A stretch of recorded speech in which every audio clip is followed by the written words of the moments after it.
the corporate life sort of hits me really hard. I didn't really think of it, okay, I'm the first one in Victoria. For me, that's what I really want. Invest your time, know the product, and then jump in. Hey everyone, welcome to Courtside Conversations. My name's Emile, founder and owner of Little Boomers Basketball, and it's a pleasure to be your host today. Wherever you're watching today's episode, I hope you're having a booming day, and yes, the pun is intended. My journey to entrepreneurship started on May 1st, 2018 when I launched my first basketball program with 9 kids enrolled. Today, thousands of kids across Australia are thriving in our programs, all thanks to the commitment and passion of our incredible franchisees. This podcast is here to give you real, straightforward, no BS insights into business, entrepreneurship, and what it's like to own a franchise. Without further ado, let's get into today's episode. Welcome everybody back to Courtside Conversations. Thank you for tuning in. We have got a special guest today. I can't wait to introduce him. And for those tuning in on the first time, we've got our new channel up and going. Make sure you subscribe, like, comment, whether it's good, whether it's hate, whatever it might be, put something in the comments. We have Joachim here, who is our first Victorian franchisee. In case you haven't seen it on our social media, we are launching in Victoria, Cranbourne in term 3. We're super excited to have Joachim on our channel. Now, before I introduce Joe to everybody, or we can call him Joe for short, there's a couple of things here that we're going to go over, which is going to be pretty exciting. Firstly, Joe, we're going to go over your story and your background. Yep. Why you decided to franchise and not start your own business, because that was something you were considering before. We're going to talk about the importance of having a buffer zone before you invest in a franchise. Why children's sports? What appealed to you about Little Boomers? Then we're going to talk about an incident, or not an incident, different 2 franchise companies that you were considering and why you chose Little Boomers. What are your goals for this franchise? We're going to talk about what is your day-to-day now, coming up towards the pre-launch for our Victorian franchise. How's the support been? Your biggest win so far? And finally, the big 3 questions that we're going to ask you at the end. Joe, welcome to the podcast. Thank you for having me here. So I think I should say something about me, like why I'm here. Everything really started about a couple of years ago. There's 2 reasons for it. First, the corporate life, and secondly, my daughter Nerissa. When my daughter is born, the things actually changed for me. The whole life sort of went upside down. Before Nerissa, my life is more like, okay, I want to have a career progress or whichever field I am in. And when Nerissa is born, it's more like I wanted to do something for the community. So the mindset sort of changed. And that's when I started thinking about, okay, if I want to do something, how about the skills what I've got? That is basketball. That's my passion. That's what I've been playing since I was a kid. And that's what I wanted to do, something about basketball. And then everything started. I started looking around what are the different basketball franchises there, or it's not really only franchises of basketball. I was looking for maybe a football, maybe a cricket, or maybe any like a kids sports sort of franchise. So can I ask you to interject, Joe, before you had Nerissa, did you always want to get into business, or was it something that happened after Nerissa? Before Nerissa, my viewpoint about business is that's not for me. Right. Okay. This is not something I would ever gonna do. I would ever gonna consider. That's what my mindset was before Nerissa. But after Nerissa, it's not really about the business. It's about I want to spend more time with her. And the corporate life, corporate job wasn't really giving me enough. And I go to work, come back home, and then Nerissa is there, and then I'm tired. I can't spend time with her. Yeah. I want to give my best to her, and I couldn't do it.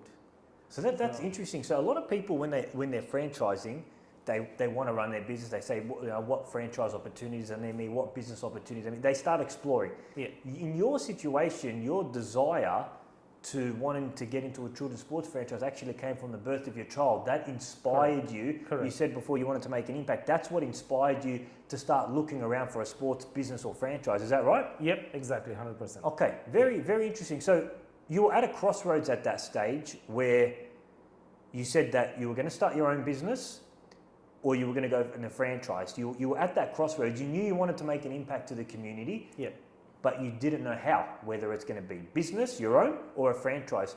Talk us through that journey and which one you were weighing up and why you chose or why you veered towards franchising.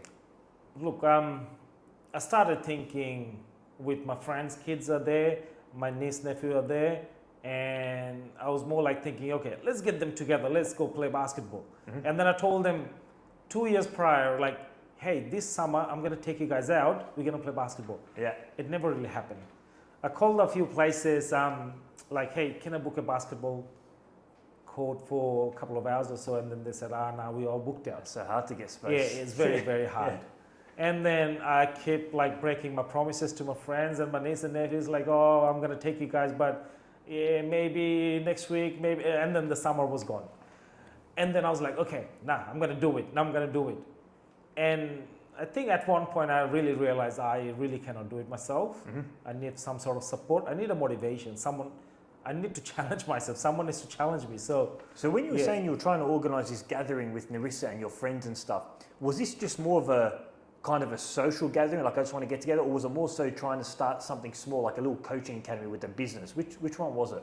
During the time, it wasn't really a business. I wasn't really focusing on business, but I was focusing on, hey, no one really knows me. I play basketball or anything. So how about I get few people I know, the parents are there, let's get together and then let's play see for where fun. It goes. See where and it then goes, see people recognize on them, and then maybe we can start something. So that's what the mindset. I get it. Okay, so this event didn't end up coming to fruition. So hard to find venue space as it is in Sydney and anywhere else in Australia.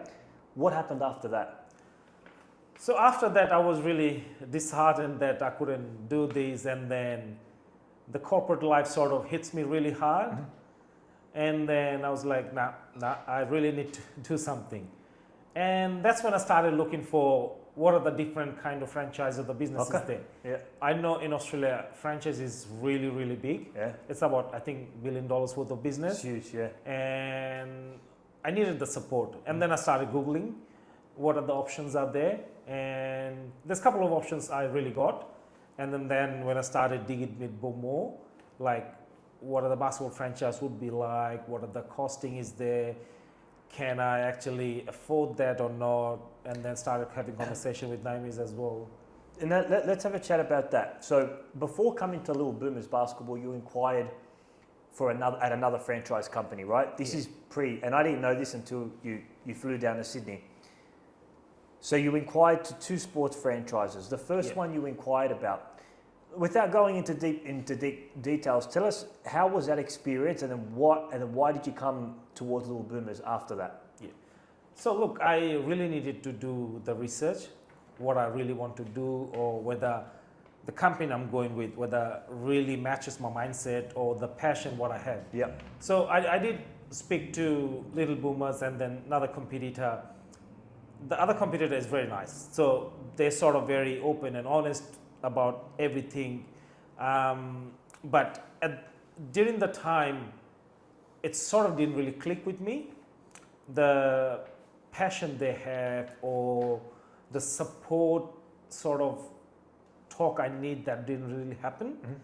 And I sort of took time from them just to clear my mind and then see where I go. Yeah. And then I was waiting to get in touch with Little Boomers. And then I think a couple of months later, I got in touch with you. And when I spoke to you, I sort of felt that connection. So if you remember, when you first pronounced my name, it sort of reminded me of someone. Yeah, your old boss, Abdul. Yeah, Abdul. I remember, yeah. It reminded me of him. And then it's like sort of clicked. Maybe Abdul's watching this video. Maybe I'll forward it to him. I will forward it to him. Yeah. And then I sort of felt the connection there. Yeah. And the funny story is, the other competitor, when I spoke to Naomi about that, we sort of end up having a fight. Yeah. So you and Naomi, your wife, weren't seeing eye to eye with that company. Correct. Yeah. But when I spoke to you, and then after that, I spoke to Naomi about it. We never really had a fight. So that's the feeling I got. What do you think that is, Joe? What do you think that is? I don't know. I think I do believe in time, probably the time. Yeah. I want to touch on something from that story that you said. So, and I think this is probably why Naomi felt a little bit more inclined with Little Boomers. So I've put many episodes on this before. A lot of franchisors in our position guarantee, like income, guarantee profit in the first year. There's a lot of guarantees around that. And I understand the franchise wants to sell somebody a franchise, so to bring them in the door, they might overpromise. Yeah. And I spoke to my lawyer from Baybridge, and I said to him, what is the number one legal battle that happens in franchising? And we spoke about this at the dinner table yesterday. Yeah. The number one legal battle that happens in franchising is misrepresentation of facts. Correct. Yeah. The franchisor says you're going to get X amount, I promise you, they come in the door, and the two aren't aligned. I'm very big on being transparent and honest, and when you were on the phone with me, you remember this conversation, I didn't guarantee you revenue figures, I didn't guarantee you profit. I did say, look, some of our franchisees are earning X amount and they're doing very well for themselves. That's factual information. Correct. But for me to guarantee you a certain amount of revenue or profit after the first year puts me at a lot of risk, because I know the business model and the system, I know it works, but I can't control how much effort you put into the business. Correct. So if I'm going to bank results on how much effort you're going to put in, that puts me at a huge risk. Do you feel like, and it might not be the answer you want to hear as a franchise, or somebody coming into a franchise, you know what I mean? Like, it might not be the thing that you want to hear. So you can't promise me that I'm going to make 100 grand and quit my 9-to-5 job. Like, I understand that you might want to hear, you're going to make 100 grand in your first year and you'll be out of that corporate job in a year. That's a lot more enticing for a short term, but long term it might damage the reputation because it might mislead you in a way. Do you feel like that situation in itself kind of made you and Naomi feel a little bit more authenticity, like these guys are being transparent and genuine? Yes, you could actually say that. With the others, when I actually spoke to, they didn't really guarantee, but they did say, look, from day one to X amount of days, you have a potential to do this, without even looking at, okay, what is your strength or skills, or this is what you have to do. Sort of, I wanted that conversation, this is what you need to do. You need those steps to reach that. But with you gave me that, okay, you can do that, but you need to get through that hurdle. Yes. You need to do those to reach to your goal. I didn't shortchange the hard work. Correct. That's correct. Yeah. Very well said. And whenever anyone's coming into network, I tell them the hard work they need to do, the amount of hours they need to put into the franchise. And we know this because our high-performing franchisees are not just putting 3, 4, 5 hours into the business. Right. They're putting 20, 30, some doing 30 plus hours. They're running classes every day, and they are the ones that are making the most revenue, profit, and impact to the community. Correct. Let's talk. I want to touch on this. So when you called me and you're interested in franchising, you weren't financially ready at that time. No. You put a deposit down, which was great. We held the area for you, and we think we revisited maybe 3 months later. Correct. Because you said that you were still collecting savings, you wanted to make sure that you were secure enough. This is really important, Joe, because when I see people come into franchising, something we say is you need to have a buffer zone. Meaning, if you've got 30 grand in the account, don't get a franchise and put every 30 grand and not figure out where the next dollar's going to come to support your family and your mortgage. Because with a franchise, people don't know, it takes time to build up the business. You're not going to be making, a lot of franchises don't make profit until a year after. Correct. If you come in and you put literally your life savings on a franchise, there's a lot of stress and a lot of pressure for the business to perform. Correct. On you and on your family. That's why we encourage people to make sure they've got a buffer zone when they're coming in a franchise. Do you think that's important for someone like you who's got a family?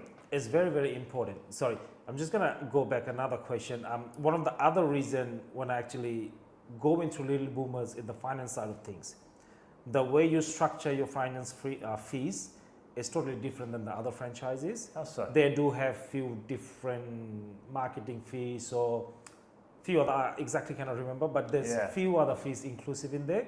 But yours is pretty. We just gave you a one lump figure. This is what you need. 10%, yeah, sure. It's easy to understand. So that's sort of very, very appealing to me during the time. Now, going back to this question now. Sorry, what was the buffer? The buffer. That's right. So me and Naomi, we sort of sat down and worked out our finances. Mm-hmm. So we went step by step, okay, house payment, this much, food, this much, petrol, everything we sort of worked out. And then we worked backwards, like, what is our savings now? How long would it take? Where are we going to go in 3 months? Yeah. So we worked out within 3 to 4 months, we will be saving probably 50% of it without even touching what we have savings at the moment. And then we talked about the finance side of things. and then how we can incorporate finance and current savings together so we can put the franchisees fees, and down the track there are going to be other fees. We already understand that lawyer fees or marketing fees and this, that. So those are the things, because the starting is not really 3 to 4 months. So we do have 3 to 4 months buffer to play around there. So finance, working out the finance is very, very important. Never ever, I would suggest to anyone looking for a franchisee, never ever put 100%. You got to have a buffer ready. And how you guys did it, with budgeting and the finances and trying to get to that end goal. And I think I text messaged you once a month. I just said, hey, how you going, Joe? How's everything going? Right. I did a text message once a month. Then I got a message from you. Hey, I'm ready to take that next step, and we move things along. Correct. I think the target point is 6 months. Yes. You need to have 6 months worth of savings so that you can actually live off 6 months. 100%. Hey guys, I hope you're enjoying today's episode. Just 2 quick things. If you're finding value from today's episode, if you can subscribe to our channel and share it to a friend, that would mean the world to me. I'm trying to make what is a very confusing space like franchising easy to understand so people don't make the wrong decisions later on in their life. And if you know anybody that might want to become a Little Boomers basketball franchisee, they love working with kids, they love sports and basketball, and they want to make a difference to their community, there's some links below that you can share with them. Enjoy the rest of today's episode. Joe, let's talk about you being the first Vic franchisee. Now, we had Greg here about a year ago. He was the first Queensland franchisee. There's always something exciting about being the first franchisee in a new state, but at the same time, there's always something nervous about being the first franchisee, because you're probably thinking, it worked in New South Wales and so far in Queensland, but is it going to work in Victoria, especially being the first franchisee? How did you overcome that first time nervousness? To be very honest, I think initially when I was talking to you or started saving up, and then sort of prior to signing, I didn't really think of it. I didn't really think of it, okay, I'm the first one in Victoria. But after signing it, it sort of gave me a chill. I'm like, oh, I'm the first one, hang on. I didn't think about it. But look, I was actually confident with... Is that Amy? Yeah, no. But I was really confident that I will make it happen because it's Victoria. I know the suburb where I live in, and then I know the community, and it's actually huge basketball-wise. And because I'm not bringing any franchise to Cranbourne, I'm bringing Little Boomers, which has the community vibe in there. I was actually really 100% sure that. And you know what? So let's talk about that for a bit, right? Because you have to have faith in the product for it to work in a different state. You came down, you did your 3-day test before you invest, where you jumped on the court. Naomi was checking in with Mary. You saw firsthand the product. When you saw that product, you obviously know that Victoria's big in basketball. After coming down for that 3-day test before you invest, seeing our methodology, how we structure our classes, the vibe, the energy, did that give you confidence in saying, you know what, this is going to work in Victoria, I believe in this product? Yes. So that the touch of the community, it was always there, which most of the cases, I've actually spoken to a few of my friends, they go to different basketball classes, but they say, oh look, we go there, but my child, they were actually really shy there, because they only do all the matches and there's no proper training. There's training, but they're not really capable enough. They're not that skillful enough to go to the matches. So they're very shy, and then they sort of lose interest with it. So when I saw Little Boomers, that was really opposite. Identify the gap. It's more like build the confidence, build the spirit of the game within the kids. That's what they do, and that's what we really need. And for sure, that's why when I actually saw you guys, that's what I felt. That's what you guys do. That's what it's missing. Yeah, correct. That's really good, Joe. Joe, let's pivot the conversation. Let's talk about what your goals are for this franchise, because everybody wants to come into franchise to make revenue and profit. And you know what? That is very important. You got to make sure the numbers make sense to you, right? Everybody, what's profit, how much revenue? That's important. In my opinion, and I've spoken about this many times, you need to have a goal that supersedes money, because with money there's a ceiling. Once I make 100 grand, I want to make it's a short-term gain. It's important, but if you've got a superseding goal, a bigger why, not only does it allow you to get through the challenging times more easier, But you play the long game, and when you have a bigger why, the money always follows. When you're serving your community and making a big impact to the community, the money always follows. So I'm a big advocate on having a big why when you're coming into a franchise outside of the finances. Your case was interesting. You wanted to make a big impact to your community. Tell us about the goals for the franchise for you. Yeah, look, sometimes I see quite a bit of different stories on YouTube. One of the stories I've seen is people, they sort of quit the jobs, they do some things just to enough to live, to support their families so that they can enjoy time with their families. And that's where I am at the moment. I want to cut down my salary, and then I want to focus onto something which I don't know within a year or 6 months where I'm going to be, I don't know. But it will give me the pleasure that I could spend time with Nerissa. Yeah.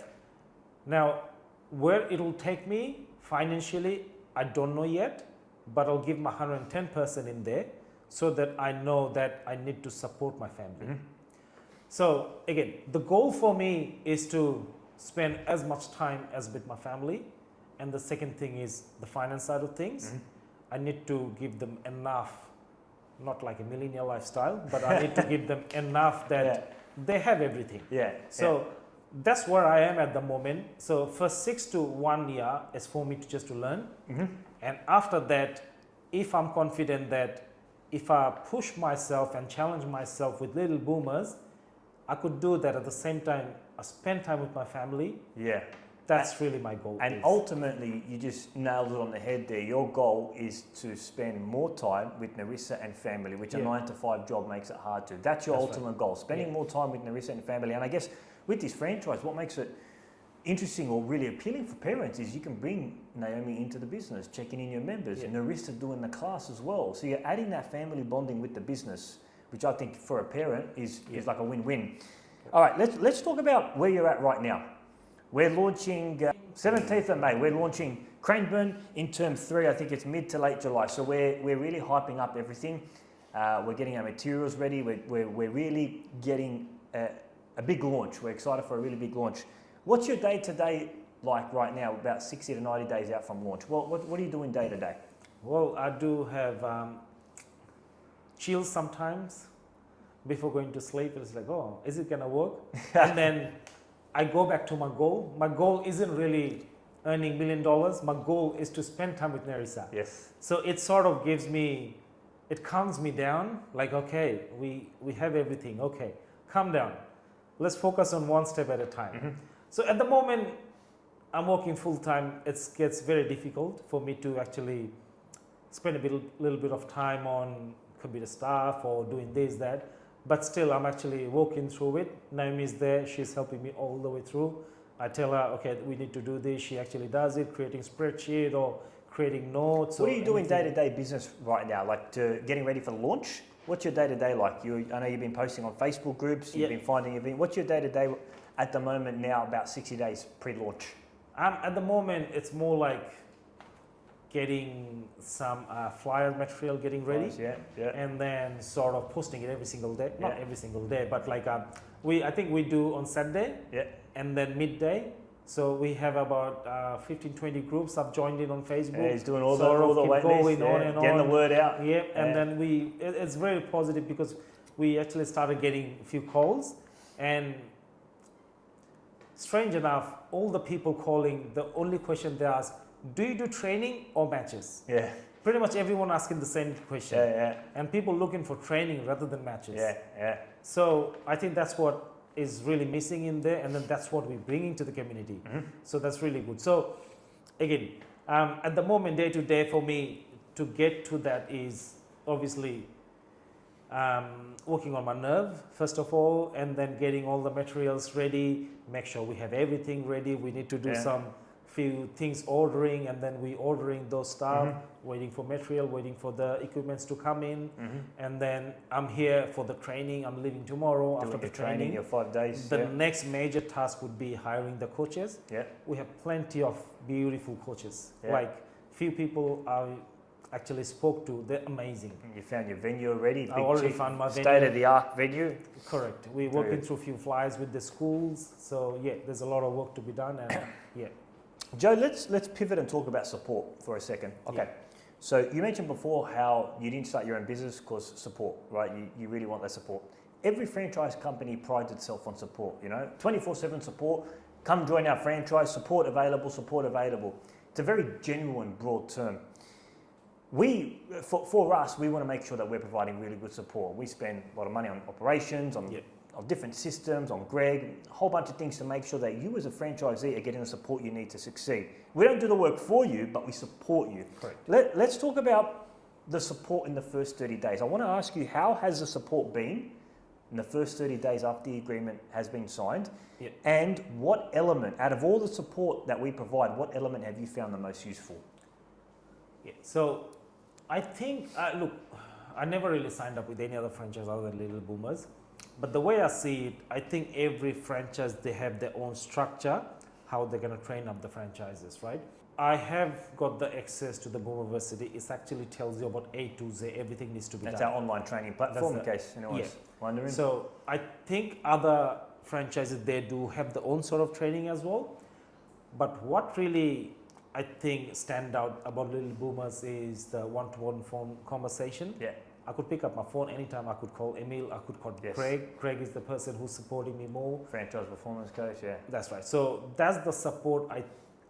As I said, I don't know whether other franchises do it or not, but for me, that's what I really wanted. So that's the most important element, just knowing that there's someone on the phone. Hey, Correct. Greg, I've got this venue, but they can only offer me Saturday. Should I go ahead with it? Just knowing that someone's available. Correct. Yeah. And the system side of things as well. Again, I think the other franchises, they have their own system and then they support it. Little Boomers have their own system. They have to support it as well. Those are the things, it's like, I never really thought about it. I mean, very simple, how to sell a jersey. I didn't know about it. How to book a class, I didn't know about it. So you guys are always there. And again, I did have, not issue, but I had question always. And I could pick up and call ask. Greg. Yeah. And I could clear it off straight away. Yeah. So that's kind of support it's really needed. For sure, reassuring. As a new person who never really done a business, that's what I really needed. Pick up someone, hey, I'm doing these things, what do you think about it? Or hey, I'm really struggling with this, what kind of support do I need, or how do I go about it? So yeah, that's amazing. Awesome. And also the support about all the franchises together. So there's a the group community, chat. the network. That's right, yeah. For sure, yeah. The network support is there. Charles from Queensland, he's starting as well. Shout out to Charles, kept a ring. I give him a ring, I call him, hey Charles, how you doing this one, how you doing that one? So it's like we're in the same page kind of. Because they're launching at the same time. That's Correct. exciting. It's bouncing ideas, 100%. All right, last question, Joe, that I want to ask you. Finding the right franchise for someone is one of the most important steps. People can get confused with this decision. You type in franchise opportunities near me on Google, 15, 20 different companies. Gym franchise, this children franchise, childcare, 500,000, some as low as 10,000. It's quite a scary process, not scary, but daunting. But people can get overwhelmed with all these franchises available. You put your information down on a download pack, you get people calling you. It's a tough process. For somebody that's now become a franchisee, if you could give advice to someone who's trying to find the right franchise for them, just one piece of advice that could guide them. They're watching this video, they're interested in franchising, they don't know if they want to do a Little Boomers franchise or any other franchise. If you could give them one parting advice or wisdom to help them find that right franchise, what would it be? I think the most important is knowing your own skills. What that really means is, there's a lot of videos goes on Facebook, YouTube and everything. You don't have to know anything about business. You could just come and join us, we'll teach you everything. That's not 100% accurate. You need to know your product. If I didn't have the skills or if I didn't play basketball ever, I wouldn't dare jumping in. So either you want to do any sort of business, research that product and try to find your skills. Skill is something you sort of acquire over time. So if you want to do this franchise, say for example, you want to do a cricket franchise or maybe a cleaning franchise, do some research, what does that mean working as a cleaner or working as a coach at the basketball or cricket or anything? Take your time, takes about 2 to 3 months. Give yourself that time, invest in time first rather than money. Invest your time, know the product, and then jump in, then shop around. Yeah. You need to do shop around. Yeah. Otherwise, you never know. You talk to someone, it'll be like, oh, I like this person. Okay, let's jump in. But and you know what, that's a great point, because when you're finding a franchise, there's a lot of emotions involved in it, right? And sometimes when there's too much emotions, logic goes out the window, because you're excited, you know, be your own boss, you see a window out of the 9 to 5, my God, this is amazing, I could make my return on investment in 6 months. Emotion, then all of a sudden the logic goes out the window, and you don't shop around, you don't understand the product, you don't do your research, you don't speak to franchisees, you don't find out what the founder's vision is. You make a decision purely on emotion, a 50K decision or a 100K decision on emotion, and then later on you find out, oh, this is not what I thought it'd be, I don't really like this business, I'm not passionate about the work, and you end up selling the franchise or it deteriorates. I think that's some really good departing advice. Joe, that is everything for today. I really appreciate you jumping onto the podcast. We wish Joe and everybody down at Craneburn in his Term 3 2025 launch a successful day. I'm sure it's going to be great. You guys are going to see plenty of it on social media. We wish you all the best, not just in your Term 3 launch, but in the next 5 years, Joe. And we hope that you make an amazing impact to the Craneburn families. Thank you so much. Thank you very much.